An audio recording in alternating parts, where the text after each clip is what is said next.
যেটা কাবা শরীফ, সেখানে গেলেন।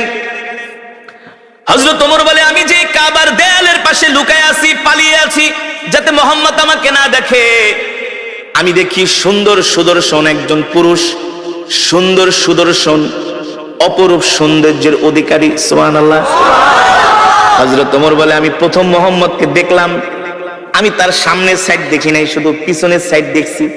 তার হাতগুলো এত সুন্দর, তার আঙ্গুলগুলো এত সুন্দর, পিছন থেকে তার কানগুলো এত সুন্দর।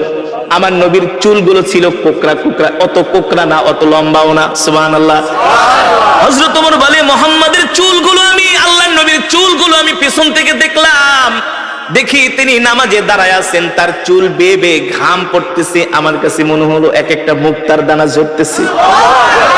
হযরত ওমর বলে, আমি মুহাম্মাদের পিছনে দাঁড়ায় তাকে দেখতেছি। দূর থেকে দেখতে তার এত সুন্দর আকর্ষণীয় বডি ফিগার। সুবহানাল্লাহ।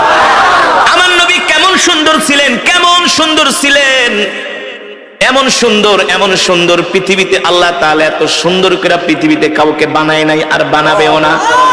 হযরত ওমর বলে, আমি এবার মুহাম্মাদের পিছন দিকে দেখতেছি। মনে আছে নাকি? ওই যে হযরত ওমর বলে, আমি বাইতুল্লাহ গেলাম মুহাম্মদকে অবজারভেশন করার জন্য, পরীক্ষা করার জন্য। আবু জেহেলদের কথা শুনে খামাখা মুহাম্মদের সাথে খারাপ ব্যবহার করব না, আগে নিজের চোখে যায় আমি মুহাম্মদকে দেখি আসলে সে ব্যক্তিটা কেমন। এবার হযরত ওমর বলে, আমি পিছনে দাঁড়ায় দাঁড়ায় মুহাম্মদের পিছনের সৌন্দর্য দেখায় আমি পাগল হয়ে গেছি। আল্লাহু আকবার।